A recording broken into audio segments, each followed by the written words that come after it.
नमस्कार, स्वदेश एजेंडा देख रहे हैं आप और मैं हूं आपके साथ राखी। एजेंडा में आज बात करेंगे शासन बहुमत से चलता है या देश के संविधान से। ये न सिर्फ एक बहस का विषय है बल्कि इसके हर पहलू को गंभीरता से समझने की जरूरत भी है। प्रजातंत्र के मूल तत्व कार्यपालिका, विधायिका और न्यायपालिका होते हैं। बहुमत से शासन, अल्पसंख्यकों के अधिकारों की रक्षा, संवैधानिक अधिकार और संवाद के जरिए गवर्नेंस, इसमें से किसी को भी कम नहीं आंका जा सकता है। और यदि ऐसा किया तो शायद प्रजातंत्र की इमारत ढह जाएगी। संविधान की आधारभूत संरचना को बदला नहीं जा सकता है, लेकिन यह भी सच है कि शासन बहुमत से ही चलता है। संसद में संख्या के आधार पर कई बड़े कानून बनते हैं और उसे इंप्लीमेंट कराया जाता है, लेकिन कुछ फैसले अदालत की तरफ से ऐसे आते हैं जिसको लेकर सरकार को फटकार भी लगाई जाती है। देश के उच्चतम न्यायालय ने केवल 99 संविधान संशोधन को असंवैधानिक करार दिया था। यह संशोधन राष्ट्रीय न्यायिक आयोग के गठन के संबंध में था। इसके अलावा सुप्रीम कोर्ट ने 16 अक्टूबर 2015 को जजों द्वारा जजों की नियुक्ति की 22 साल पुरानी कॉलेजियम प्रणाली की जगह लेने वाले एनजेसी कानून 2014 को निरस्त कर दिया था। ऐसे में शासन बनाम संविधान पर आज क्यों छिड़ा घमासान है, ये बड़ा सवाल है। इसी पर चर्चा को आगे बढ़ाएंगे। उससे पहले देखिए ये रिपोर्ट।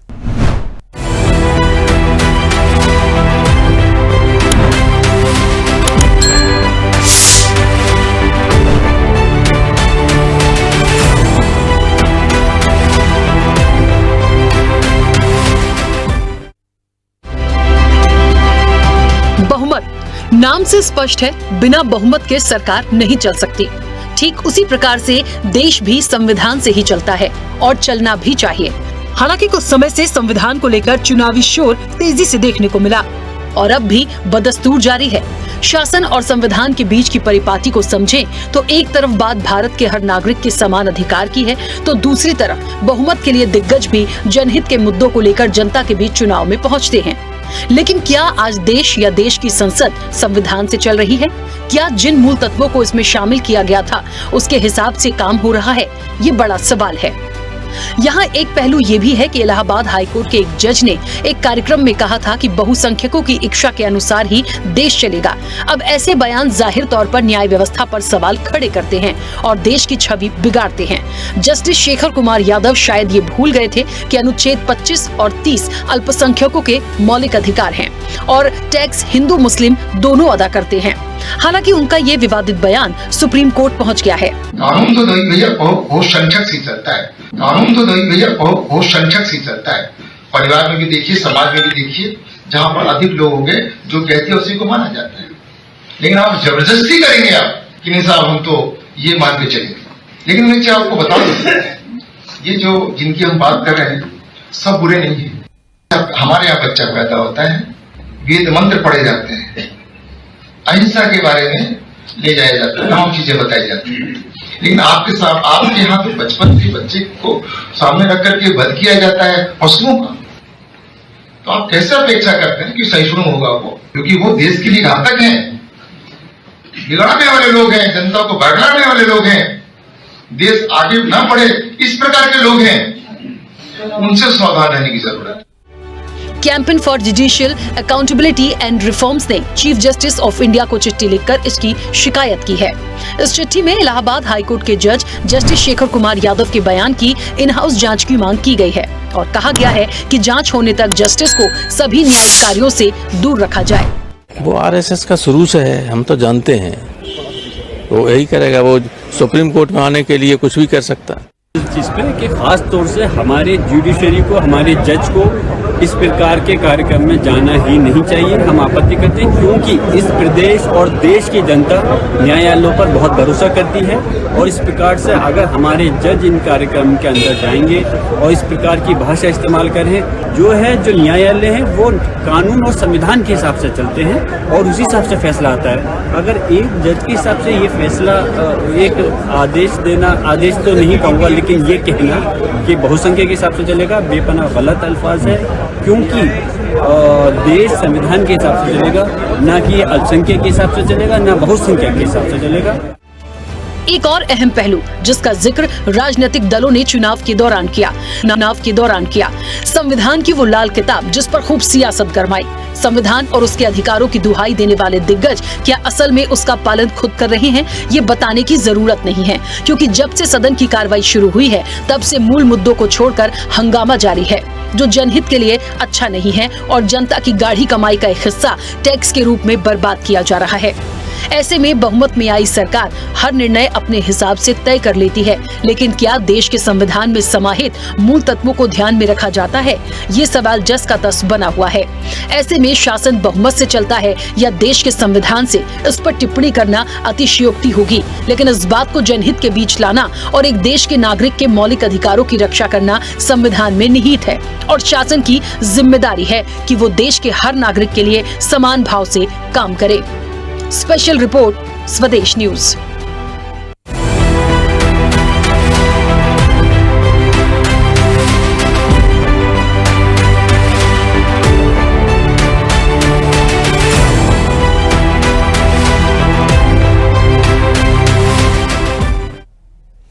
तो शासन बनाम संविधान है और न्यायपालिका का योगदान। देखिए, 2-3 बात बहुत महत्वपूर्ण है जो समझने की जरूरत है। एक तो सबसे बड़ी जो टैगलाइन है कि शासन बहुमत से चलता है या देश के संविधान से। तो शासन बहुमत से जरूर चलता है, लेकिन देश भी तो संविधान से ही चलता है। लेकिन जो परिपाटी इन दोनों के बीच है, उस भिन्नता को ढूंढने की कोशिश करेंगे तो वाकई में बहुत सारे सवाल आएंगे कि क्या देश में जो संविधान है, जो भीमराव अंबेडकर की हम बात करते हैं, जिस संविधान को माना गया है, क्या उसका प्रॉपर तरीके से पालन हो रहा है? और जो एक सवाल है कि शासन बहुमत से चलता है, तो यहाँ की चीजें बिल्कुल क्लियर हैं।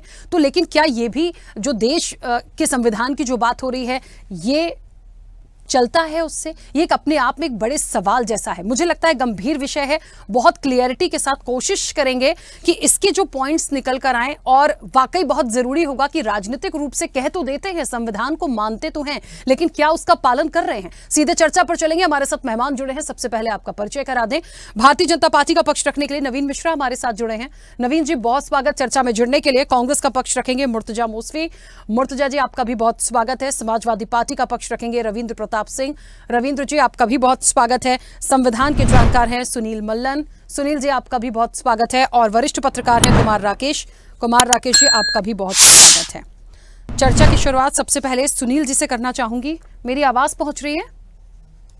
चलिए, सुनील जी अभी हमारे साथ नहीं जुड़े हैं, कुमार राकेश जी भी हमारे साथ नहीं जुड़े हैं। नवीन जी, मुझे सुन पा रहे हैं? नवीन जी, चलिए, नवीन जी तक मेरी आवाज नहीं पड़ रही। रविंद्र जी, मुझे सुन पा रहे हैं? जी मैम। चलिए रविंद्र जी, चर्चा की शुरुआत आपसे। एक बात तो ये है कि ये जो एक स्टेटमेंट आया है, राम गोपाल जी की तरफ से भी आया, जियाउर रहमान की तरफ से भी आया, और उन्होंने कहा कि एक स्टेटमेंट तो बहुत सीधा आ गया कि वो जो जस्टिस हैं जिन्होंने इस तरह की बयानबाजी की है, वो कहीं ना कहीं आरएसएस के हैं, उनको तो जाना था सुप्रीम कोर्ट और तमाम चीज़ें, हाई कोर्ट, तो इसलिए तमाम चीज़ें की गई हैं। क्या ये पलटवार के तौर पर मैं देखूं तो ठीक है, लेकिन थोड़ा सा बयान मुझे ऐसा लगा कि एकदम से किसी जस्टिस को हम आरएसएस का कह दें, ये कहाँ तक उचित होगा? इस चीज़ को समझिएगा। और एक महत्वपूर्ण सवाल जो है जिस चर्चा का, जिसका जवाब मुझे सबसे चाहिए होगा कि शासन बहुमत से चलता है या देश के संविधान से? राखी जी, देश चलता है संविधान से। संविधान के जो रक्षक हैं वो हमारे माननीय न्यायाधीश हैं। सत्ता पर जो विधायिका होती है वह बहुमत के आधार पे चलती है, लेकिन बहुमत के आधार पे वह किसी भी संविधान के कानून का उल्लंघन नहीं कर सकती है। ऐसा अनेक बार हुआ है। तो जो कुछ भी इलाहाबाद के न्यायाधीश ने विश्व हिंदू परिषद के एक कार्यक्रम में उद्बोधन दिया, आपने पूछा था आरएसएस कैसे है, उसको मैं थोड़ा सा एक्सप्लेन करूंगा। जो आरएसएस ने एक अपना विचार प्रतिपादित कर रखा है कि भारत को फांसीवाद के रास्ते पे लेके चलेंगे। जैसे हिटलर खड़ा हुआ था एक धर्म संप्रदाय के खिलाफ, वही चरित्र राष्ट्रीय स्वयंसेवक संघ का। अब उसने क्या किया, बहुत कोशिश किया संविधान के रक्षकों को तोड़ने का, तोड़ नहीं पाया। न्याय आयोग भी बनाया जिसकी आप चर्चा कर रही थी, उसको असंवैधानिक करार दे दिया था हमारे माननीय उच्चतम न्यायालय ने। तो उन्होंने क्या किया, संविधान को खत्म करने के लिए संविधान के रक्षक का ही सहारा ले लिया। कैसे खत्म किया उन्होंने? ये जो महोदय न्यायाधीश महोदय हैं, उनको मालूम होगा, जब हमारा प्रियम्बुल शुरू होता है तो प्रियम्बुल में लिखा we the people of India. तो बहुसंख्यक, अल्पसंख्यक, जाति, धर्म कुछ भी नहीं लिखा हुआ है। तो क्या उनको इतना ज्ञान नहीं था कि हम we the people of India के अगेंस्ट में बोल रहे हैं? फिर उन्होंने सीधा सीधा आक्रमण अल्पसंख्यकों पे किया। क्या उनको ये नहीं पता कि जब वो फैसला दे रहे थे तो उसमें बहुत सारे फैसले ऐसे भी आए होंगे जो संविधान के अनुच्छेद 29 और 30 में आए होंगे, जो अल्पसंख्यकों को अधिकार देते हैं। दूसरा, एक परिचित प्रणाली है, कोई लिखित नहीं है, लेकिन एक प्रचलित प्रणाली है कि जज लोग ऐसे कार्यक्रमों में नहीं जाया करते, मना कर देते हैं। यहाँ तक कि बहुत इस प्रकार के राजनीतिक या व्यापारिक शादी ब्याह के समारोह होते हैं तो वहां से भी जाने से बचते हैं। एक न्यायाधीश विश्व हिंदू परिषद के कार्यक्रम में पहुंच कैसे गया? इसमें तो जजों को खुद ही गहन मंत्रणा करना पड़ेगा। अभियोग वगैरह तो बहुत बड़ी बात है, अब संज्ञान तो ले लिया गया है, लेकिन एक धारा है 1968 में। आप सोचिए कितना पहले हमारे संविधान ने सोच लिया था कि जज भी इस प्रकार की शैतानी कर सकते हैं, इसलिए न्यायाधीश जांच अधिनियम 1968 बनाया गया था। आज पता लगता है कि वो अधिनियम बना था तो चरितार्थ किया एक हाई कोर्ट के जज ने। इसके बाद सुप्रीम कोर्ट ने कहा 2015 में कि हमारे सुप्रीम कोर्ट का जज हाई कोर्ट का भी जज करे तो शिकायत करिए। इसके एवज में शिकायत भी की गई है, लेकिन उस जज के ऊपर सारे जज हमारे न्यायाधीशों को इकट्ठा होकर ऐसी कड़ी कार्रवाई करनी चाहिए कि हम लोग उनको अपने संविधान के रक्षक के रूप में देखते रहे, किसी पार्टी का कार्यकर्ता के रूप में ना देखें। जी धन्यवाद। चलिए, एक छोटा सा जवाब आपसे और चाहिए मुझे। रविंद्र जी, आपने कहा देश संविधान से चलता है, बिल्कुल जायज, मैं बिल्कुल इस चीज को सहमत करती हूँ और चलना भी चाहिए, लेकिन आज की परिपाटी कुछ और है। आऊंगी इसके अगले पहलू पर, लेकिन मुझे ये बताइए, शासन बहुमत से चलता है, ये तो मानते? शासन बहुमत से चलता है, ठीक है। चलिए, नवीन जी मुझे सुन पा रहे हैं? नमस्कार राखी जी, कैसे हैं? अच्छी हूँ नवीन जी। चलिए, और मुझे लग रहा है एक महत्वपूर्ण बात है, एक तो दो बातें हैं। पहला मुख्य सवाल इस चर्चा का, जिसका जवाब मुझे सबसे इसलिए चाहिए क्योंकि सबका वक्तव्य आना बहुत जरूरी है। शासन बहुमत से चलता है या देश के संविधान से? पहला सवाल मेरा आपसे ये होगा। दूसरा महत्वपूर्ण सवाल कि जस्टिस शेखर कुमार यादव जो कह रहे थे, विश्व हिंदू परिषद के कार्यक्रम में गए और वहां पे कह रहे हैं बहुसंख्यक जो हैं उन्हीं से तमाम चीजें होनी हैं, तो मुझे लगता है जज होने के नाते इस तरह का बयान क्या ठीक होगा? शायद वो कुछ अनुच्छेद हैं 25 और 30 उसको भूल गए कि अल्पसंख्यकों की भी भूमिका महत्वपूर्ण है, उनके भी अपने मौलिक अधिकार हैं। तो जब इस तरह के बयान आते हैं ना, तो वो कहीं ना कहीं एक छवि को खराब करते हैं देश की। तीसरी महत्वपूर्ण बात ये भी है कि सीधा सीधा पलटवार जो करा और जो कनेक्शन जोड़ा गया समाजवादी पार्टी की तरफ से, वो ये था कि उनका तो मन था वो आरएसएस में जाने वाले थे और आरएसएस से उनका जुड़ाव किया गया है, इसलिए इस तरह की बयानबाजी की उन्होंने। राखी जी, तो ये बता दूं कि आरएसएस एक सामाजिक संस्था है और भारत लोकतांत्रिक देश और संवैधानिक अधिकार में हर देश से 140 करोड़ नागरिक को अधिकार दिया गया है कि अपनी जीवन शैली को जिए। जज भी एक इंसान है, भारत के प्रधानमंत्री हो, राष्ट्रपति या मुख्यमंत्री भी एक इंसान है।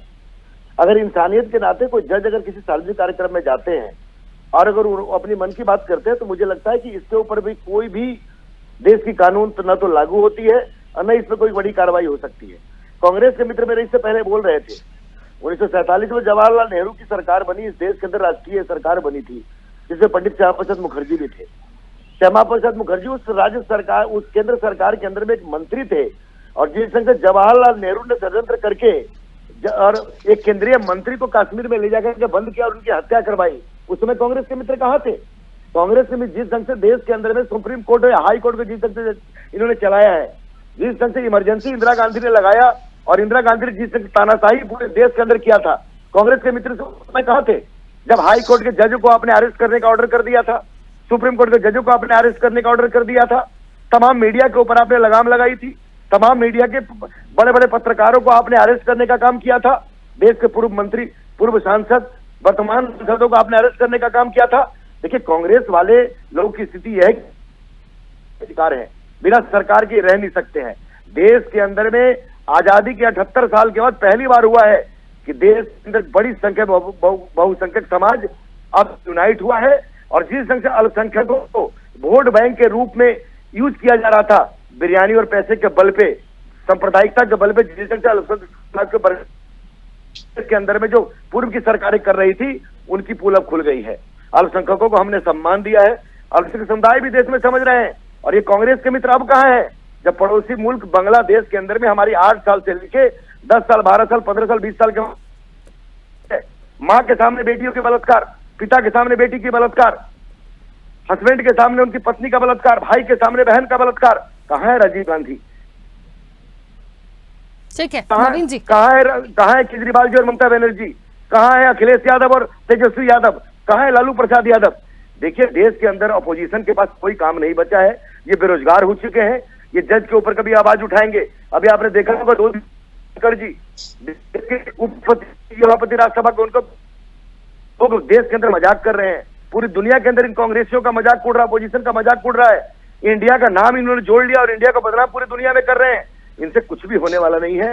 इनके धनखड़ जी के ऊपर चाहे वो कुछ भी पार्लियामेंट में, लोकसभा राज्यसभा में ले आए, कुछ भी होने जाने को नहीं है।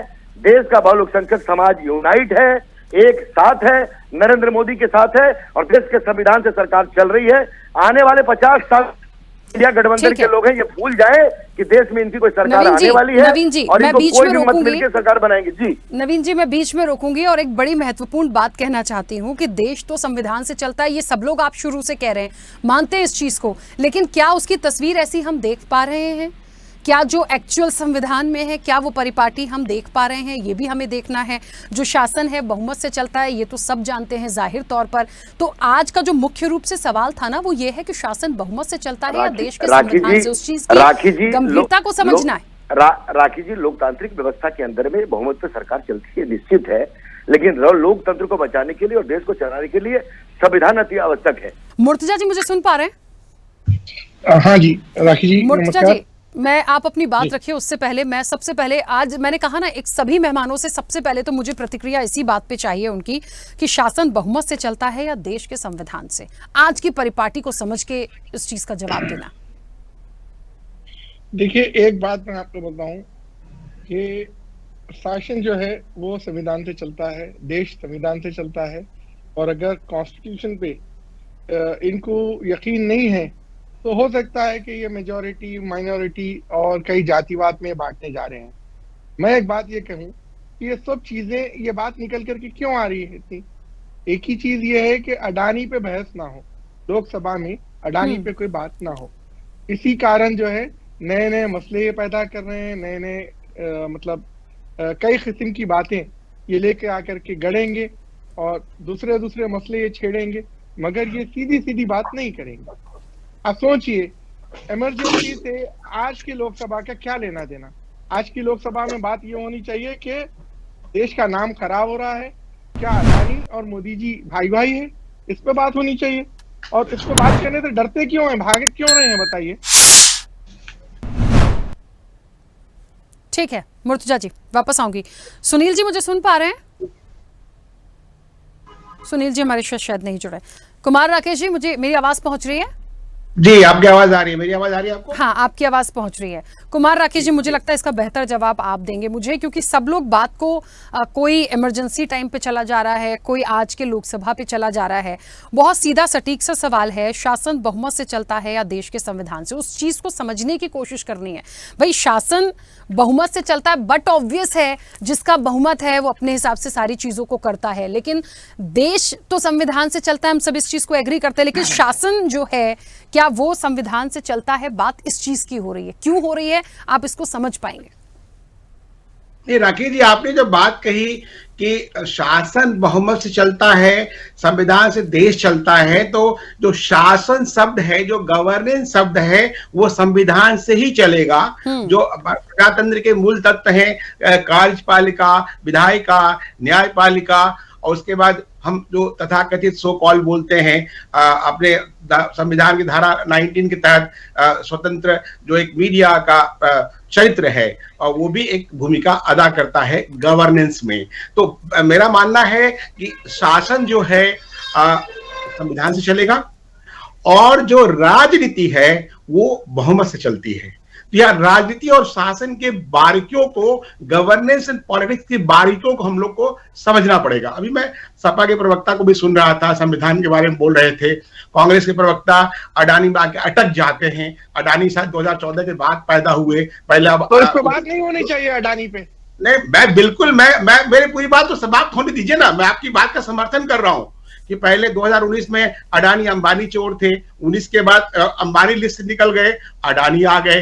तो पूरी बात होनी चाहिए, लेकिन सोरोस की बात भी होनी चाहिए, देशद्रोही की बात भी होना चाहिए। हमारे पत्रकार जो हमारे जर्नलिस्ट है अमेरिका में, उनको जो थप्पड़ मारा सैम पित्रोदा के गुंडों ने, उस पर भी बात होनी चाहिए। जो देशद्रोही के जो पैसे आ रहे हैं उस पर बात होनी चाहिए। राजीव गांधी फाउंडेशन को जो फंड मिला उस पर बात होनी चाहिए। चाइना से जो फंड मिला उस पर बात होनी चाहिए।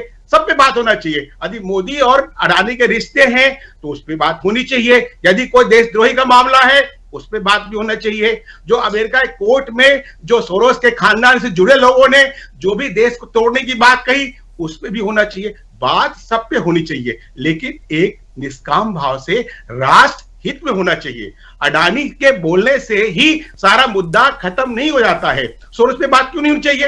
राहुल गांधी की शादी में बात क्यों नहीं होनी चाहिए? बांग्लादेश के अखबारों ने पूरा रंग दिया है, उस पर केस क्यों नहीं करना चाहिए कांग्रेस को, राहुल गांधी को? तुम गलत बयानी कर रहे हो कि मेरे 2 बच्चे हैं लंदन में, मैं विवाहित हूं या नहीं हूं, इस पर कांग्रेस सब पे बात होनी चाहिए। मुर्तजा जी, मैं देश सर्वप्रथम है, आप भी भारतीय हो, हम भी भारतीय हैं, सभी भारतीय। बात संविधान की हो रही थी, बड़ा अच्छा सुनने को लगा, लेकिन भारतीय संविधान के उस पहलू पर भी बात होनी चाहिए जब 1975 में इंदिरा गांधी जी ने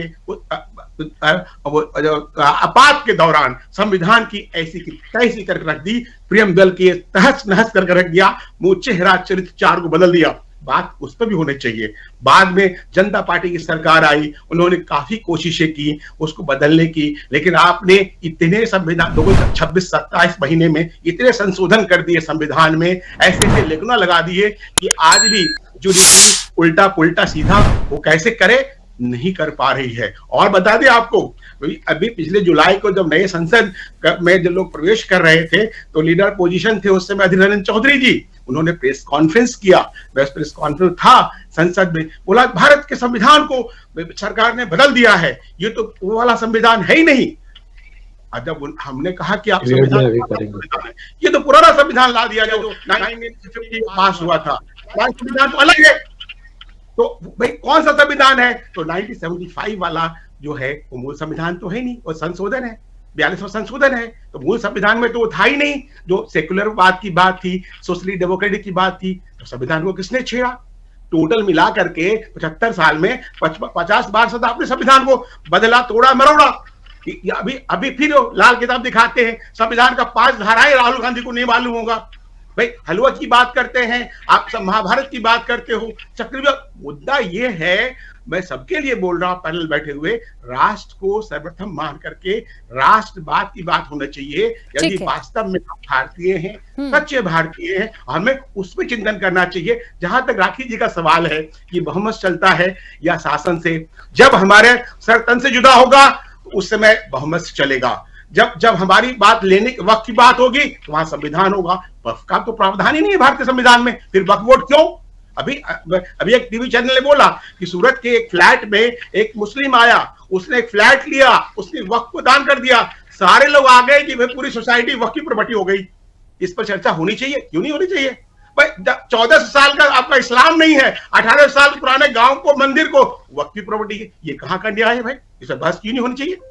जो वक्त का आप लोगों ने जिन लोग कंसर्न मखौल उड़ा के रख दिया, इतना सुंदर विचार, इतना अच्छा विचार, इतना इस्लाम के तहत एक उत्तम विचार को आपने अपने निहित स्वार्थों के तहत 10,000 ज्यादा मुस्लिमों ने केस किया वक्फ पे, उस पर चर्चा होनी चाहिए। ठीक है, कितने विवाद कर रहे हैं उस पर चर्चा होनी चाहिए, सब पे चर्चा होनी चाहिए। अभी इन्होंने सवाल उठाया जज को लेकर के, वो जज जो है उसका पॉलिटिकल एफिलिएशन होगा, वो उस व्यक्ति को नहीं बोलना चाहिए। गलत है, जो गलत है तो गलत है, जो सही है सही है। तो मेरा मानना है न्यायपरक दृष्टि से, निष्काम भाव से, राष्ट्र प्रेम के तहत बातें होनी चाहिए, चर्चा होनी चाहिए। यही राष्ट्र के प्रति एक भारतीय होने के नाते, चाहे मुर्तजा जी हो, चाहे रविंद्र जी हो, चाहे सुनील जी हो, चाहे कुमार राकेश हो, या राखी हो, या आरपी श्रीवास्तव, वो भी, सबके लिए राष्ट्र से बड़ा कोई नहीं है। राष्ट्र सर्वप्रथम होना चाहिए। लेकिन मुझे चिंता की बात है, और ये कोई नहीं कर रहा। ये बहुत ही गंभीर मसला है देश के लिए और देश प्रेम के तहत। ठीक है, वापस आऊंगी। सुनील जी मुझे सुन पा रहे हैं? जी मैम, सुन पा रहा हूँ जी। सुनील जी, शासन बहुमत से चलता है या देश के संविधान से? अब मैं थोड़ा इस विषय को और अच्छे से बताऊंगी कि हम इस चर्चा पे क्यों हैं। देखिए, कोई भी शासन चल रही है, कोई भी गवर्नमेंट है, कोई भी सरकार है, बहुमत जिसका होता है वो उस हिसाब से तमाम चीजों को करता है। आप संसद में भी देख लीजिए, जिसकी नंबर ऑफ सीट्स ज्यादा हैं, बहुत सारे कहते हैं ना विधेयक होते हैं, कानून बनते हैं, तमाम चीजें होती हैं, वो इम्प्लीमेंट कराने की जिम्मेदारी भी होती है। कुल मिलाकर जनहित के मुद्दों पर बात करने की बात होती है। जहां तक देश के संविधान की बात है, आज ये सवाल इसलिए उठाने की बात हो रही है कि शासन बहुमत से चलता है देश के संविधान से। भाई, संविधान में जिन बातों को निहित किया गया है, जो मुख्य रूप से उसके पॉइंट्स हैं, क्या संसद में वो तस्वीर हम देख पा रहे हैं? जिन जनहित के मुद्दों की बात हो रही है, क्या वो प्रॉपर हो पा रहे हैं? आज की वर्तमान की जो तस्वीर है उसको लेकर मैंने ये सवाल आज उठाया है। इस मुद्दे पर हम बैठे हैं। पीछे की चीजों को मैं मानती हूं, चर्चा होती है, वो चीज निकलती है, लेकिन आज तो हम देखें, मौलिक अधिकार इस देश के हर एक नागरिक का मौलिक अधिकार है जो संविधान में है। क्या उनको मिल रहा है? क्या तमाम चीजें वैसी चल रही हैं? यह हमें देखना पड़ेगा। दूसरी एक महत्वपूर्ण बात है, एक तो आपकी इस पे प्रतिक्रिया भी चाहिए थी, क्योंकि मैंने आज सभी से सबसे पहले सवाल में यही लिया है कि सबका वक्तव्य आए। दूसरी चीज ये कि क्या कोई भिन्नता समझे हम बहुमत और संविधान में? थोड़ा सा समझने की जरूरत है संविधान की दृष्टि से। मैं इसमें बड़े साफ शब्दों में एक टिप्पणी करना चाहता हूँ और एक बात क्लियर करना चाहता हूँ। जो भारत देश है वो संविधान से ही चलता है। और जहां तक बहुमत की बात है, देखिए, एक पैरामीटर है कानून बनने से पहले और कानून बनने के बाद। जो कानून बना है वो संविधान के तहत बना है, और कानून बनने के बाद जो एक लॉ बन गया, जिसका एक्ट बन गया, जिसकी पब्लिश हो गई, जो भी प्रोसीजर एंड उसके सेक्शंस, तो फिर उसके बाद भारत देश या कोई भी कंट्री उस लॉ के अधीन चलेगा। नो डाउट पार्लियामेंट के पास लॉ बनाने की ताकत है और उसमें ऑपोजिशन भी है। तो जहां तक बात है भारत देश या किसी भी देश को चलाने की, तो वो संविधान ही चलाता है उसे। जब कोई पुराना कानून है उसमें फेरबदल की अथॉरिटी कह सकते हैं, जिम्मेदारी कह सकते हैं, नई सरकार के पास आती है। राष्ट्रपति के पास उसको खारिज करने की और उसको एक्सेप्ट करने की ताकत है। और जहां तक मैं बात करूं जो बिल्कुल नए कानून बनते हैं, तो नए कानून और उसके प्रावधान भी माननीय राष्ट्रपति जी के पास उसको एक्सेप्ट करना या रिजेक्ट करना, दोनों उनके प्रावधान में ही आते हैं। तो ऐसा कहना कि कोई भी सरकार बहुमत से बहुत कुछ कर लेगी, यस, एक बार एक सरकार आई थी, उन्होंने किसी एक शेष धर्म वर्ग को कुछ एक्स्ट्रा बेनिफिट देने की बात करी थी और अल्टीमेटली पार्लियामेंट में वो चीज पारित नहीं हुई। अगर हो भी जाती तो शायद माननीय राष्ट्रपति उसके ऊपर मोहर ना लगाते। देखो, ये सारा जो प्रतिक्रिया है, एक जो अगर पार्लियामेंट भी बनी है तो वो भी संविधान के तहत बनी है। ऐसा कुछ नहीं है कि कोई अपनी मर्जी से कुछ भी कर लेगा। सेशन चलते हैं तो उसके भी प्रावधान है, वो भी कानून में लिखे हैं। डेफिनेटली हमारा देश डेमोक्रेटिक देश होने के कारण जनता का, जनता के लिए, जनता द्वारा बनाए गए कानूनों के ऊपर ही काम करता है। तो इसमें कोई ऐसा कंफ्यूजन नहीं है। मैं फिर कह रहा हूं कि अगर कोई पार्लियामेंट में बहुसंख्यक कोई पार्टी आ जाती है तो कोई ऐसा कानून अगर पास करना चाहे भी तो बहुमत दे जरूर सकती है, पर ऑपोजिशन को भी सामना करना पड़ता है। अच्छा, कई मामले ऐसे हैं सुनील जी, कई मामले ऐसे हैं जो आपको भी पता है, मुझे भी पता है, इस पैनल में जितने लोग हैं सबको पता होगा, जो एक न्यायपालिका है। आप देखिए, कई ऐसे प्रस्ताव होते हैं, कई ऐसे संशोधन भी हुए हैं, कई जगह पर ऐसा है कि चुनौती दी गई है, अदालत का हस्तक्षेप हुआ है, उनके अपने डिसीजंस आए हैं। तो बहुत सारी जगहों पे मुझे लगता है जब शासन बनाम संविधान की बात होती है तो न्यायपालिका के योगदान की भी बात होती है। यहाँ इस चीज को हम कोरिलेट इसलिए कर रहे हैं क्योंकि ये समझना पड़ेगा जो डिसीजन आए हैं कोर्ट की तरफ से, या जिन चीजों में संशोधन की बात हुई है या हस्तक्षेप उनका हुआ है, वो किस तरफ गया, किस चीज को ध्यान में रखकर गया, ये भी तो देखना पड़ेगा। बिल्कुल सही कहा आपने, सही पकड़ा आपने। अगर मान लीजिए कोई पार्टी विशेष कोई शरारत करती है, मान लो, पर उसके अगेंस्ट आवाज उठाने के लिए भी तो हमारे पास प्रावधान है और वो आवाजें उठी। अगर वो आवाजें उठी तो जनहित में कई चीजें सही पास हुई। अब मैं छोटी सी आपको गलती भी बताता हूँ एक पीछे, जिसके ऊपर बहुत बार चर्चा हुई है। आप कोई भी गाड़ी खरीदते हैं तो आप रोड टैक्स देते हैं, उसके ऊपर सर्विस चार्ज देते हैं, सेस देते हैं, एजुकेशन सेस देते हैं, काऊ सेस देते हैं, कई सारे सेस देते हैं, और फिर उसको रजिस्टर कराने के लिए भी रोड टैक्स देते हैं बहुत सारा, फिर आप टोल टैक्स भी देते हैं। तो जब ये कानून बना था तो ऐसा क्यों नहीं प्रावधान बनाया गया कि इसमें कुछ रियायत मिली जाए, या तो फिर वो रजिस्ट्रेशन चार्जेस 5,000 कर दिए जाएं या 2,000 कर दिए जाएं। एक गाड़ी लेते ही 20 लाख की गाड़ी पे 9 से 9.5 लाख तक टैक्स है, ऑलमोस्ट 50% तक टैक्स पहुंच जाता है। तो वही भारत का नागरिक रोड पे चढ़ते ही 2 रुपए किलोमीटर टैक्स भी दे रहा है, जो जिसको टोल टैक्स बोलते हैं। तो कई कानून ऐसे भी हैं जो बने हैं पर उनमें हस्तक्षेप चल रहा है, हो रहा है, पर कहीं ना कहीं ठीक है, जहां पे मोनोपोली है गड़बड़ होने के चांसेस बढ़ते हैं। बट डेमोक्रेटिक कंट्री में अभी किसान आंदोलन की अगर मैं बात करूं तो किसान आंदोलन के टाइम पे भी वो कानून बना, 3 कानून पारित हुए, उनको फिर खारिज भी करना पड़ा, क्योंकि फिर वो एजिटेशन लगातार चली, 1.5 साल चली और बड़े सारे सवाल उठे।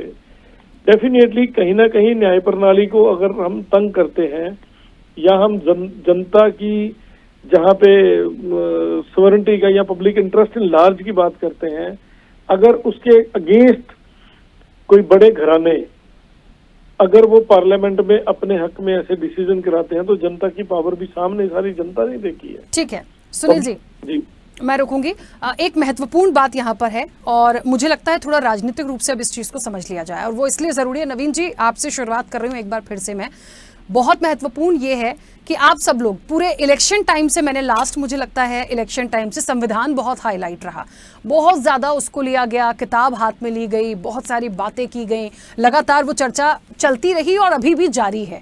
मुझे ऐसा लगता है संविधान को देश जो है वो संविधान से चलता है, चलना चाहिए। संविधान में जितने भी तत्व हैं, मूल तत्व हैं, उनका सब पालन करना चाहिए, सबको आदर करना चाहिए सबको। मुझे लगता है नवीन जी, इस चीज़ के लिए भारतीय जनता पार्टी भी एक्सेप्ट करेगी, इसके लिए कांग्रेस भी एक्सेप्ट करेगी, इसके लिए समाजवादी पार्टी, कोई इससे इतर नहीं जाएगा। लेकिन मुझे ये बताइए, वर्तमान में जो तस्वीर हम देख रहे हैं संसद के अंदर, सबको समान अधिकार मिल जाए, सब समान रूप से बात कर लें, जो टैक्स का पैसा वो देख कर नहीं आता कि वो अल्पसंख्यक अपना टैक्स पे कर रहा है कि बहुसंख्यक टैक्स पे कर रहा है, देश का हर एक नागरिक अपना टैक्स दे रहा है, तो वो अपने जनहित के मुद्दों पर सार्थक चर्चा चाहता है। वहां पे आपके जो विधेयक हैं, जो कानून है, जो बिल हैं, जो एक्चुअल में चर्चा होनी चाहिए, वो तस्वीर देखना चाहता है, वो तो दिख ही नहीं रही। तो फिर मैं कैसे कह दूं कि आप सब लोग जो राजनीतिक रूप से जुड़े हैं वो संविधान का पालन कर रहे हैं? राखी जी, बिल्कुल सही बात है कि देश के 140 करोड़ जनता को सबसे ज्यादा अगर किसी में विश्वास है तो भारत के संविधान पे है। और भारत के संविधान 1947 से लेकर आज तक जो भी गवर्नमेंट है, चाहे पंडित जवाहरलाल नेहरू से लेकर मोदी जी तक, हर गवर्नमेंट ने ये प्रयास किया है कि भारत के लोकतंत्र को सुरक्षित रखने के लिए संविधान के हिसाब से अपनी सरकार चले। संविधान में बहुत समय में आपको पता होगा, आपने देखा होगा कि जवाहरलाल नेहरू हो, लाल बहादुर शास्त्री हो, इंदिरा जी हो, राजीव जी हो, नरसिम्हा राव हो, इन तमाम लोगों ने समय समय पर संविधान के अंदर बहुत सारे धाराएं चेंज किया है। सरकार चलाने के लिए बहुमत में की सरकार थी और इन्होंने देश को चलाने के लिए बहुत बार अमेंडमेंट किया है संविधान में। और आज स्थिति यह है कि जब अमेंडमेंट की बारी, जब भारतीय जनता पार्टी की सरकार देश को संपूर्ण मजबूत रूप से दुनिया में स्थापित करना चाहती है, तो इनको ओबीसी का एक बेटा, देश का प्रधानमंत्री नरेंद्र मोदी हो, देश के राष्ट्रपति जो एक आदिवासी परिवार से है, देश के उपराष्ट्रपति जो एक ओबीसी परिवार से है, विधानसभा लोकसभा के अध्यक्ष जो एक ओबीसी परिवार से है, इनको पच नहीं रहा है। ये तमाम लोग कुछ दिनों से ओबीसी के ऊपर हमला शुरू कर रखे हैं, क्योंकि ओबीसी के हाथ में एक सत्ता देश की आई है और देश को सुचारू रूप से चलाने के संविधान में कहीं ना कहीं कुछ बीच में चेंजिंग करना पड़ता है। कांग्रेस को जब चेंज करें तो संविधान की रक्षा है, भारतीय जनता पार्टी जब संविधान की बात करे तो वो लोकतंत्र के ऊपर हमला है। ये दोहरा नीति अब चलने वाला नहीं है। देश का बहुसंख्यक समाज अब जब मजबूत लोकतांत्रिक सरकार देश में है, हम संविधान के हिसाब से 2014 से ही मजबूत सरकार चला रहे हैं और आगे भी हम चलाते रहेंगे। संविधान के अंदर ये दिया गया है कि अब पड़ोसी मुल्कों में अगर अल्पसंख्यक समुदाय के ऊपर हमला होता है, ये जो है एपीजे अब्दुल कलाम के समय में भी एक अमेंडमेंट हुआ था, जब अटल बिहारी वाजपेयी जी की सरकार थी और कारगिल का युद्ध हुआ, कि पाकिस्तान हो या बांग्लादेश में अल्पसंख्यक समुदाय के ऊपर में अगर हमला होता है हिंदुस्तान के अंदर हिंदू बहुसंख्यक समाज है। उस समय देश के तमाम विपक्षी दल कहाँ होते हैं, देश के मुस्लिम नेता कहाँ होते हैं, देश के मौलवी, देश के पर्सनल लॉ वाले कहाँ होते हैं। वो स्वार्थ की राजनीति अब खत्म होगी इस देश के अंदर में। देश संविधान से चलेगा और दुनिया में रहने वाले तमाम जो हिंदू समाज के लोग हैं, जो हिंदुस्तान में रहते हैं, हम उसकी रक्षा के लिए आवाज उठाएंगे, हम संविधान में बदलाव करेंगे, हम नियमतः लोकतंत्र से सरकार अपनी चलाएंगे। संविधान हमको पूर्ण रूप से आस्था है। ऑपोजिशन इंडिया गठबंधन के लोग इस देश के दुनिया के कई देशों से, चाइना से राहुल गांधी पैसा लेके, अरविंद केजरीवाल जो है कनाडा से पैसा लेकर के देश को जो तोड़ने का काम कर रहे हैं, अब इनका पोल खुल चुका है। इनके ऊपर कड़ी से कड़ी कार्रवाई होगी। जो लोकतंत्र के हत्या के लिए मुझे एक बात समझ में नहीं आती, बात फिर वही घूम फिर राखी जी, आप कह रहे हैं लोकतंत्र की हत्या कांग्रेस कर रही है, फिर थोड़ी देर बाद में मैं इनसे वो चीज पूछूंगी कि क्या आप उस परिपाटी को निभा रहे हैं। वर्तमान में संसद में तो सब लोग बैठ रहे हैं ना, नंबर ऑफ सीट सबकी है। फिर वो कह देंगे कि आप नहीं करना चाहते, तो ये आपने के चक्कर में तो फिर मैंने पहले ही कहा था, मैं कैसे मान लूं कि आप इस चीज को चला रहे हैं। देश के राखी जी, देश के 23 राज्यों में बीजेपी की सरकार है, इंडिया गठबंधन की। देश के अंदर एक मजबूत बहुमत की सरकार है। अगर लोगों को विश्वास नहीं होता और संविधान से हमारी सरकार नहीं चलती है, तो कांग्रेस भी तो है वहाँ पे, समाजवादी पार्टी भी तो है। अरे मैं राखी जी, मैं वही मुद्दों पे बात क्यों नहीं हो रही? कोई कानून नहीं आ रहा, कोई विधेयक नहीं आ रहे, इतने महत्वपूर्ण इश्यूज हैं जिस पर बात होनी थी, सब गायब है। रोज अडानी, रोज सोरोस, हंगामा, धनखड़, ये मुद्दा है। जनता का इतना टैक्स का पैसा इस चीज के लिए जाता है क्या? राखी जी, इंडिया गठबंधन के लोग देश को बदनाम दुनिया में कर रहे हैं। राहुल गांधी जाके अमेरिका में बदनाम करते हैं, केजरीवाल जैसे लोग कनाडा में करते हैं। हम लोकतंत्र को बचाना चाहते हैं भारत के अंदर में, हम भारत को संविधान। ठीक है नवीन जी, मैं समझ गई, मतलब अरविंद केजरीवाल और राहुल गांधी संविधान को नहीं बचाना चाहते हैं, वो लोग गलत बात करते हैं। मुर्तजा जी, इसका जवाब दे दीजिए। अब आप कह दीजिए भारतीय जनता पार्टी ऐसा कर रही है, बात नहीं करना चाहती, अडानी नहीं, आप एक बात बता दूं मैं आपको, ये जो मुल्क है, हमारा जो देश है, ये संविधान से चलेगा, मगर बीजेपी नहीं चलाएगी। मैं खुल के कह रहा हूं आपको। आप एक चीज देखिए, हम दुनिया की सबसे बड़ी डेमोक्रेसी है और ये पार्लियामेंट तक तो चलने नहीं देते। अगर अडानी पे कुछ बात हो जाए तो क्या इनको क्या तकलीफ है बताइए? अरे अडानी से पहले ही बहुत सारे अडानी थे ना, मैंने तो पहले जवाब दे दिया था। अच्छा है, थोड़ी देर में ये ना कह दें कि जवाब दे देती है राखी जी भी कांग्रेस का। मुझे पता था ऐसी फिर अडानी आ गया घूम फिर के। मैं कहा शासन और बहुमत और संविधान घूम फिर के वहीं आ रहे हैं। सुनिएगा, ये किसको बचाने के लिए? मैं राखी जी के इम्पोर्टेंट पॉइंट रखना चाहता हूं। कुमार राकेश जी, एक मिनट बस, मैं 1 मिनट पहले मेरी बात मुकम्मल हो जाने दीजिए। ये पार्लियामेंट नहीं चलने देने का क्या मतलब है? हाँ, अगर ये बात सामने आ जाए देश के तो क्या बुराई है? हाँ, देश के नागरिक क्या जान नहीं सकते कि हो क्या रहा है? अरे इसमें क्यों नहीं बहस हो? ठीक है, इसमें बहस क्यों ना हो? मैं ठीक है, क्योंकि समय की सीमा है, मैं नहीं बोलूंगी। मैं बहुत ज्यादा क्लियरिटी से इन चीजों को रख चुकी हूँ। कई चीजों पे, कई इश्यूज को जो भटकाया जा रहा है। आप सोचिएगा, कोई भी बर्निंग इशू चलता है, उस पर अगर कोई विस्तार से कोई डिस्कशन हो जाए, नहीं होने देंगे। क्या करेंगे? लेके आकर के इमरजेंसी की बात कर देंगे, लेके आकर के। अरे देश जानता है। आप सोचिए, आपके नंबर्स गिर रहे हैं, आज आप 240 पे आ गए हैं। हो सकता है आने वाले इलेक्शन में आप खत्म भी हो जाए, क्योंकि बेवकूफ एक मर्तबा बनाया जा सकता है। अरे आप चिंता मत करिए, 14 से आप यही भाषा बोल रहे हैं। आप 14 से आप यही भाषा बोल रहे हैं। और आप 200 साल की पॉलिटिकल पार्टी, आपका इतिहास बोल रहा है। 14 से आप यही भाषा बोल, 300 से प्लस है। चलिए, आप लोग झगड़ा बाद में कर लीजिएगा, बाकी मेहमान अपनी बात नहीं रख पाएंगे। 1 सेकंड कुमार राकेश जी, 1 सेकंड। रविंद्र जी, आपको भी आरोप लगाना है या इससे कुछ बात समाजवादी पार्टी रखेगी? अगर हमारे देश में आपका जो प्रश्न है, मैं पहले तो मैंने कुछ और बोला। आपका प्रश्न है कि संविधान से चलेगा या बहुमत से? संविधान एक नियम है चलाने के लिए, उस नियम का अनुपालन विधायिका करवाती है कार्यपालिका के द्वारा। नहीं, इसका जवाब तो आपने दे दिया था रविंद्र जी। मैं तो अब दूसरे एंगल पे आ गई थी। वो ये लाइन थी कि क्या उसकी तस्वीर हमको आज संसद में दिखती है, जिस संविधान के हिसाब से चलने की बात हो रही है? क्या हम देख पा रहे हैं सबको समान अधिकार मिल रहा है? जनहित के मुद्दों पे क्या बात हो पा रही है? तो नहीं लग रहा, और मुझे किसी की तरफ से नहीं लग रहा। अगर आप मीडिया रिपोर्ट्स उठा के देखिएगा, पिछले 10 साल में 60% जो प्रश्न पूछे गए हो कॉर्पोरेट्स के बारे में पूछे गए हुए हैं। ये इतना ही बताना काफी है कि भारतीय जनता पार्टी के नेतृत्व में हमारा जो संविधान, जो हमारी संसद चली, वह आम जनता के बारे में बात नहीं कर पाई। अगर संविधान से हमारा देश चला रही होती भारतीय जनता पार्टी, तो हिंदू देवी देवताओं को भारतीय जनता पार्टी अपमानित नहीं करती, आरक्षण को खत्म नहीं करती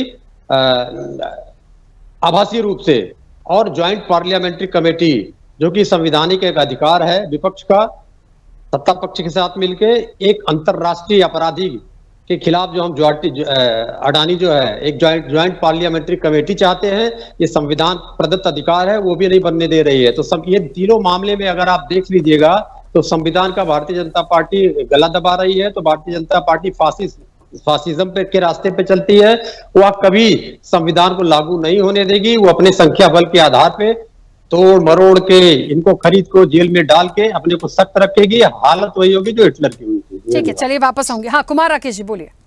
नहीं, अभी जो बातें हो रही, दोनों पॉलिटिकल पार्टी भाजपा या कांग्रेस, कई मामलों पे दोनों की अंदर की सहमति है। हाँ, पहली बात, अभी रविंद्र जी ने किसी को बोल दिया अंतरराष्ट्रीय अपराध, मैं किसी को वकालत नहीं कर रहा हूं, लेकिन किसी भी मामले में चाहे सपा के मुलायम सिंह यादव हो, चाहे अखिलेश जी हो, कोई भी हो, जब तक आरोप सिद्ध नहीं होता किसी को अपराधी नहीं बोलना चाहिए। आपको सोरोस के बारे में बोलना चाहिए, सोरोस जितना बड़ा षड्यंत्रकारी है देश के लिए, कांग्रेस को बोलना चाहिए, सपा को बोलना चाहिए, सबको बोलना चाहिए। आप पत्रकार हैं जिसके खिलाफ चार्जशीट दाखिल हो जाती है, उसको अपराधी बोला जाता है। फिर से मैं कह रहा हूं चार्जशीट दाखिल है भाई साहब, मैं लेटेस्ट दाखिल कर रहा हूं, मैं चार्जशीट दाखिल है, इंटरनेशनल वारंट है। अरे सर जी, मैं वही अपडेट कर रहा हूं आपको, इसी आधार पे अपडेट कर रहा हूं आपको, इसी आधार पे नरेंद्र मोदी ने हमारे राज्य अधिकारी को सौंप दिया, इसी आधार पे सौंप दिया। बोल करके गलत आप झूठ बोल रहे हैं। जब आपको अपराधी की परिभाषा नहीं मालूम है, ले जाएंगे आपको अपराधी की परिभाषा नहीं मालूम है, तो आप पत्रकार किस बात के? मालूम है मुझे, किस बात के? जब आपको अपराधी की परिभाषा नहीं मालूम है। चलिए रविंद्र जी और कुमार राकेश जी, मुझे लगता है देखिए, एक राजनीतिक पक्ष रख रहा है, एक पत्रकार होने के नाते अपना पक्ष रख रहे हैं। ऐसे ये कोई झगड़े का विषय नहीं था। मैंने शुरुआत में ही बोला, ये एक ऐसा सब्जेक्ट है जिसपे बहुत गंभीर रूप से बात करने की जरूरत है। आप क्या बोलेंगे जिसके खिलाफ इंटरनेशनल वारंट हो? अभी भी है पत्रकारिता क्या कहती है उसको, जिसके खिलाफ इंटरनेशनल वारंट हो? लेटेस्ट अपडेट कर रहा हूं इंफॉर्मेशन से। चलिए कुमार राकेश जी, रविंद्र जी, क्योंकि समय की सीमा है, मुझे रोकना पड़ेगा इस चर्चा को। आप सभी का बहुत शुक्रिया इस चर्चा में जुड़ने के लिए। देखिए, होता है, कहते हैं ना कि कुछ बातें हैं जो सबको अच्छी नहीं लगेंगी, लेकिन एक बात को समझना पड़ेगा, शासन बहुमत से चलता है या देश के संविधान से। देखिए, देश तो संविधान से ही चलता है, उसकी परिपाटी और वर्तमान में जो तस्वीर है वो लेकिन दिखती नहीं है। और इसके लिए जिम्मेदार कौन है? राजनीतिक दल, उनको समझना होगा। बात तो करते हैं संविधान को निभाने की, बचाने की, उसके मौलिक अधिकारों की बात सब करते हैं, लेकिन इंप्लीमेंट क्या कर पा रहे हैं, ये अपने आप में एक बड़ा सवाल जैसा है। फिलहाल चर्चा में इतना ही। बने रहिए स्वदेश न्यूज के साथ। सबसे पहले देश।